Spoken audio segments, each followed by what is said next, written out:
Quel match, mais quel match, les gars. Incroyable. Aujourd'hui, on va faire le débrief du Barça contre Brest. Match titanesque. Il y a tellement de choses à dire. Franchement, c'était un très beau match. 3-0 pour le Barça. Et on commence le débrief tout de suite. Je tiens tout simplement à vous dire, je suis désolé. Je sais qu'il y a des matchs que je n'ai pas pu débrief.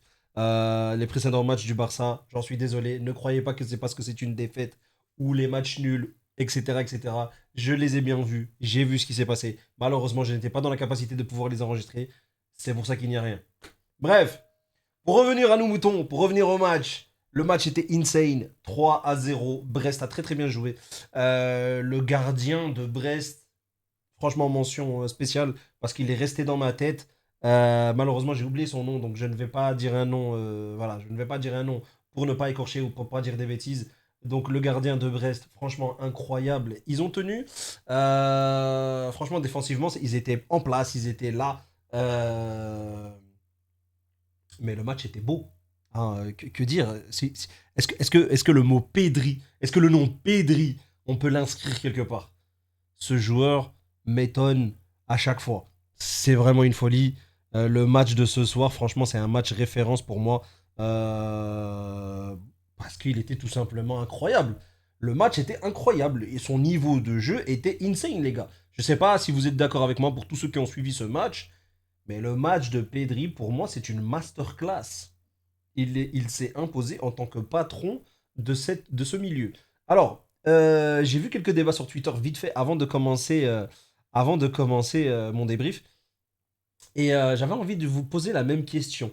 En tant que numéro 8 et pas en tant que numéro 6, est-ce que ce n'est pas le numéro 8 le plus fort qu'on ait eu depuis l'ère Xavi-Iniesta? Très honnêtement. Alors, il y en a certains, ils ont mis Rakitic.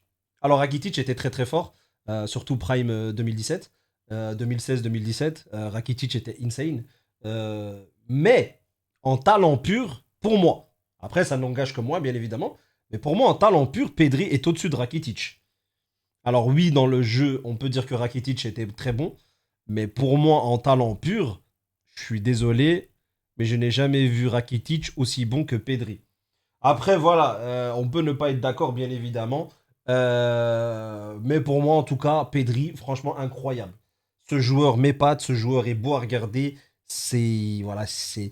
En fait, tu vois que c'est normal chez lui. Son toucher de balle, la façon de comment le ballon glisse, les bijoux qu'il transmet, en tout cas la connexion Pedri-Rafinha, on l'a vu à plusieurs fois. Faites pas gaffe à mes doigts, j'ai cuisiné aujourd'hui, c'est normal que vous voyez mes doigts orange.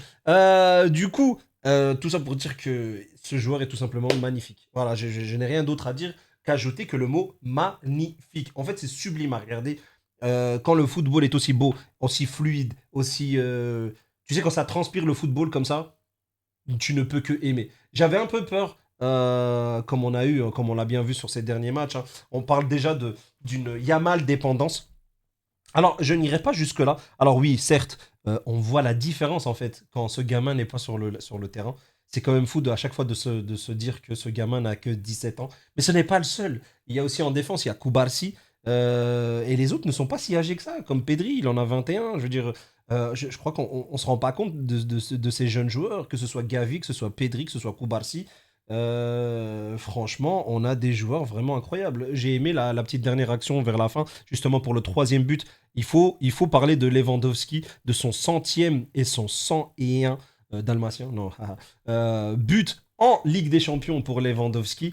Mais du coup, justement, sur ce dernier, donc pour le troisième but, euh, la pression qu'il y a eu, justement Pablo Torre qui prend le ballon, Baldé qui prend et qui envoie à Lewandowski et Lewandowski qui termine le boulot. Alors, il y a eu des moments où ils auraient pu marquer plus. Franchement, pour moi, c'était une domination totale du Barça. Après, voilà, ils étaient attendus. Il fallait montrer justement que voilà, le Barça n'est pas mort. Parce que bon, ça va très très vite. Hein. Vous connaissez le football. Hein. Le football, ça va tant que vous gagnez. Une fois que vous commencez à perdre ou faire voilà, des matchs nuls, on vous voit comme la risée. Voilà, oui, le piège du hors-jeu, ça commence plus à fonctionner. Blablabla. Enfin bref, ce sont des, voilà, débats stériles. Mais du coup, j'ai sauté une page. Revenons au cas Yamal. Pourquoi j'avais peur, moi, personnellement? Pas parce qu'il y a cette dépendance Yamal, même si pour moi, il a une grande influence sur cette façon de jouer. Mais après, bon, il n'y a pas, pour moi, il n'y a pas énormément de joueurs à sa place, à son poste en tout cas, qui a le même niveau que Yamal actuellement. Si ce n'est Salah, à Liverpool, qui est impressionnant, Yamal, pour moi, à son poste, c'est le meilleur. Voilà. Et c'est pour ça que je vous dis, hormis peut-être Salah, il peut rentrer dans la conversation. Sinon, actuellement, pour moi, il n'y a personne. Voilà, il n'y a vraiment personne. Pour moi, personne prend sa place. Voilà, je vous le dis, moi, c'est ça que je vois. Et pourquoi, pour moi, c'est compliqué, c'est parce qu'on n'a pas d'élié, en fait. Donc, du coup, quand Yamal se blesse, comme ça l'est actuellement, bon, bah, j'ai vu une bonne nouvelle, c'est que samedi, apparemment, il est de retour. Mais on le voit très bien, et on l'a vu, ça nous a coûté bah, justement des points, parce que justement, il n'y a pas de joueur pour remplacer. Le banc, question ailier, il est limité. Donc ça veut dire, quand je dis limité, c'est vraiment limité. On a Lewandowski, Rafinha, Yamal. Si un de ces trois-là se blesse, on n'a personne pour les remplacer.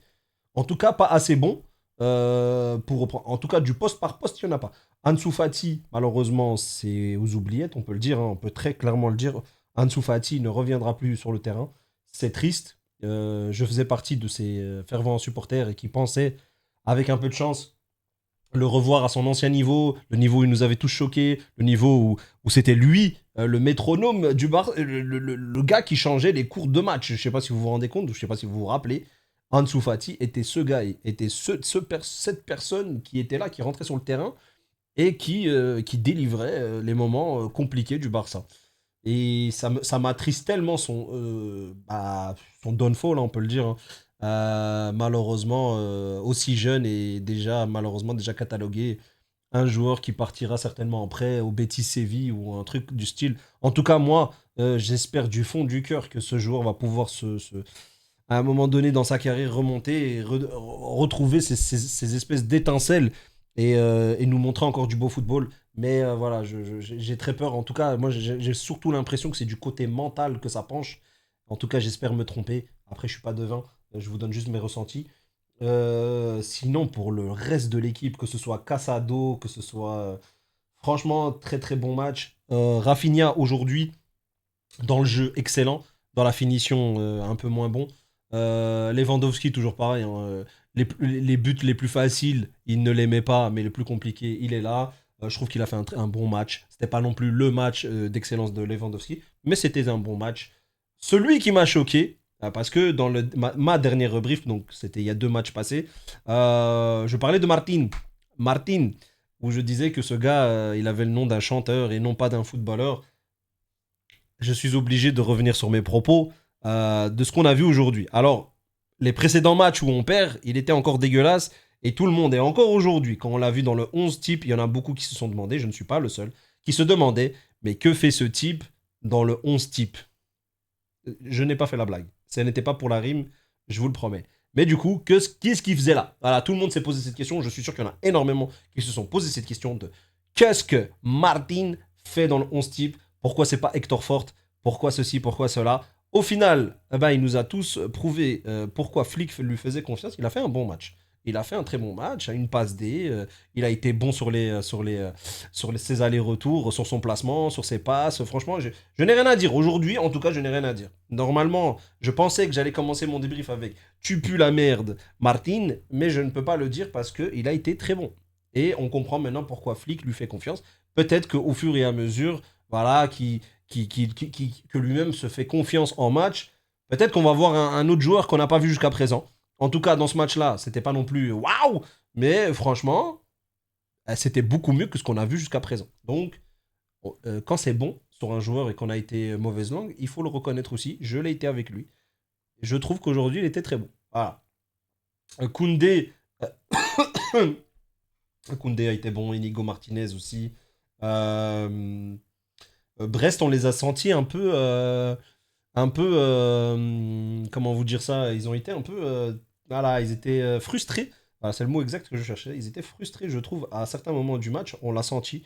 Il y avait des contacts, des trucs inutiles dans le match, hein, hormis que tu montres justement à l'adversaire que tu es frustré. Et du coup, les joueurs comme Pedri est rentré complètement dans le crâne des joueurs, que ce soit tactiquement. que ce soit visuellement, que ce soit techniquement. Franchement, il nous a régalé. Franchement, moi, j'ai pris un plaisir fou. Ce sont 3 points nécessaires. Le Barça se hisse deuxième pour le moment, bien évidemment. Il y a toutes les équipes qui sont en dessous qui peuvent tout à fait remonter. Mais en tout cas, le Barça s'assure une place, en tout cas de plus en plus pratiquement en poche pour le prochain tour. Maintenant, à voir ce qui va se passer par la suite. En tout cas, là, pour le moment, en tout cas, au niveau européen, ça se passe très, très bien. Maintenant, en Liga, à nous de confirmer et de montrer qu'on est de retour et que mentalement, tout va bien. Et franchement, incroyable. C'est pour ça que je dis, malgré les 3-0, je trouve quand même que Brest a plutôt bien joué, en tout cas en défense. Ils n'ont posé aucun problème au Barça. À aucun moment, on a senti le Barça stressé ou acculé, ou à un moment où ils auraient.